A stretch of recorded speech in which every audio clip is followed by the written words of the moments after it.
8 से 10 लाख लोग हैं जो इस इंडस्ट्री में काम करते हैं। और वो ऐसे लोग हैं जैसे अब काफी लोगों को पता होगा, नाके हैं हर जगह पे, नाके पे लोग खड़े रहते हैं, सुबह उनको जाते हैं केटर्स डेकोरेटर्स उठा के लेके आते हैं। एक ही इंडस्ट्री है जहां पे किसी का नाम नहीं पूछते, हाथ पैर सलामत है, भाई आ जाओ आप काम करो, काम खत्म हुआ पैसे लेके जाओ और खाना भी खा के जाओ। तो इतना बड़ा पैमाने पे रोजगार उपलब्ध करने वाली जो इंडस्ट्री है,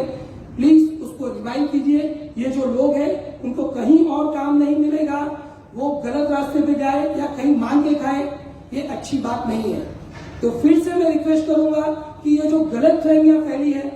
पता नहीं क्यों ये पिछले 1 महीने से हर जगह यही है, ठीक है, मीडिया बोलती है, शायद आप लोगों को ये जानकारी नहीं होगी, लेकिन जो मैंने तर्क दिए, अगर आप उससे समझो कि आप उससे सहमत नहीं है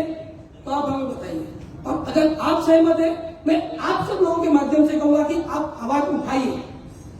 आज तक हमने कई बार सबसे मिलने की कोशिश की, कुछ लोग मिले भी, लेकिन एकदम टॉप पे हम नहीं मिल सके। हमारी मीटिंग कराइए, हमें उनसे हमारी बात रखने का मौका दीजिए और हमें काम करने का मौका दीजिए, ताकि ये सब जो लोग हैं, अब इस होने के बाद अगर आप लोगों को बात करनी है, यहाँ पे काफी लोग आए हुए, जैसे हमारे पूरी बात, हमारी मांग एक ही है कि हमें काम करने को दिया जाए। सबसे पहले हमारी इंडस्ट्री बंद हुई थी जनता लॉकडाउन के पहले, और आज तक 5% भी ओपन नहीं हुए। बाकी सारी इंडस्ट्रीज 50%, 60%, 100% तक चालू हो चुकी है। लोगों को ये समझ लगता है कि जैसे शादी सिर्फ सेलिब्रेशन है, सिर्फ उत्सव है, नहीं, ये सेलिब्रेशन है कुछ परिवार के लिए, लेकिन लाखों परिवार के लिए रोजगार का जरिया है। और हम ऐसे लोगों को रोजगार देते हैं जिन्हें कोई फिक्स नौकरी नहीं देगा, जिनके पास जो अनएजुकेटेड है, अनस्किल्ड है, या उनके पास ऐसी कुछ मजबूरी है कि वो 9 से 7 का जॉब नहीं कर सकते, वो हमारे पास आते हैं, डेली बेसिस पे आते हैं, 100 से 150 दिन काम करते हैं और अपने पूरे साल भर का खर्च निकालते हैं। इस इंडस्ट्री से बहुत सारी इंडस्ट्रीज डायरेक्टली जुड़ी हुई है, जैसे डेकोरेशन में आप फ्लोरिश बोलिए, उसके बाद में लाइट, साउंड, डीजे, उनके लेबर्स है, उसके बाद में साफा, बैंड, ढोल, शहनाई,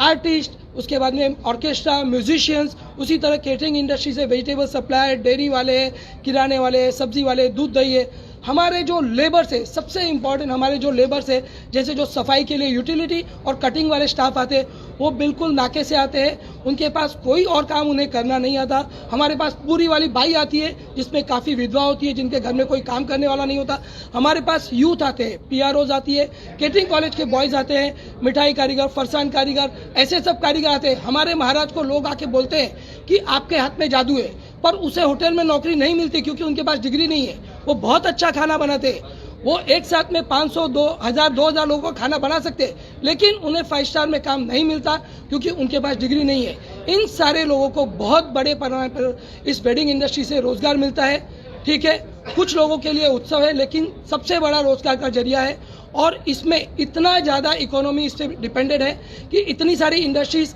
एक साथ में इससे जुड़ी हुई है।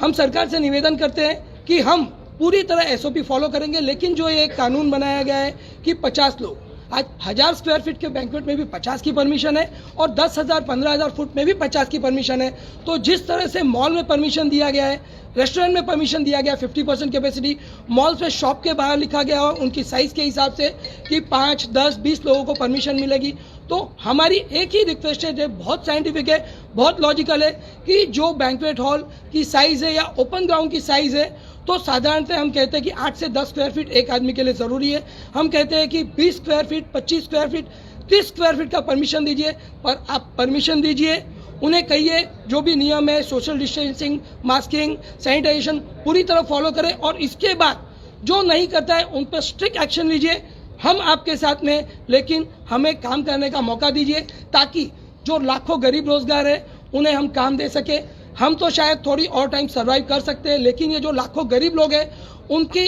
अब कैपेसिटी पूरी हो चुकी है, क्योंकि हमारी पहली सीजन थी, पिछली अप्रैल में की सीजन गई, नवंबर, दिसंबर, जनवरी की सीजन गई, और अब जो सीजन है वो 15 अप्रैल से मई तक की है। अगर ये 1.5 महीना हम काम नहीं कर सके तो उसके बाद अगले 5-6 महीने कोई भी काम नहीं है, यानी अब बात अगले 9 महीने की है, ये 1.5 महीने की नहीं है। तो अभी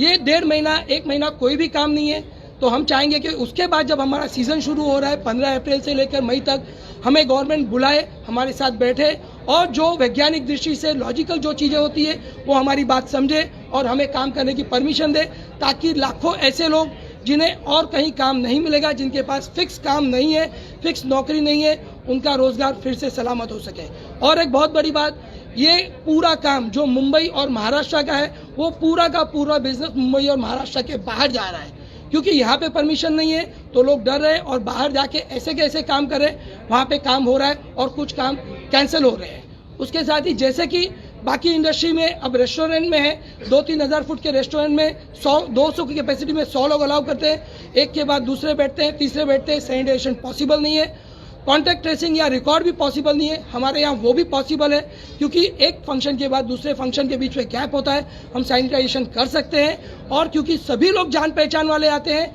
इसलिए हम उनका रिकॉर्ड भी रख सकते हैं। और साधारणतः शादी में आप सब मानेंगे कि कोई भी बीमार होता है तो उनके जान पहचान के लोग हैं तो वो खुद ही नहीं आते, क्योंकि वो समझते हैं कि सभी हमारे जान पहचान के परिवार के लोग हैं, तो वो किसी दूसरों को कोरोना देना नहीं चाहेंगे, इसलिए नहीं आते। हम ये बिल्कुल नहीं कहते कि शादी से कोरोना नहीं होता है, लेकिन सिर्फ शादी से कोरोना होता है, ये जो प्रचार पिछले 15-20 दिन से किया जा रहा है, बहुत गलत बात है। अगर शादी से कोरोना होता है तो उससे कई गुना ज़्यादा बाकी कई इंडस्ट्रीज है जिनसे होता है। सरकार ने बहुत अच्छा काम किया है, रोजगार चालू किया है, हम उनके साथ हैं, हम उनकी तारीफ करते हैं, लेकिन उसके साथ हम ये भी कहते हैं कि हमें भी काम करने का मौका दीजिए, ताकि ये जो लाखों गरीब रोजगार है उन्हें अगले 8 महीने 9 महीने सर्वाइव करने के लिए कुछ तो राहत मिले, वरना वो क्या करेंगे इसका हमें भी कुछ पता नहीं है। Thank you. सर, आपका नाम बताइए। ललित जैन।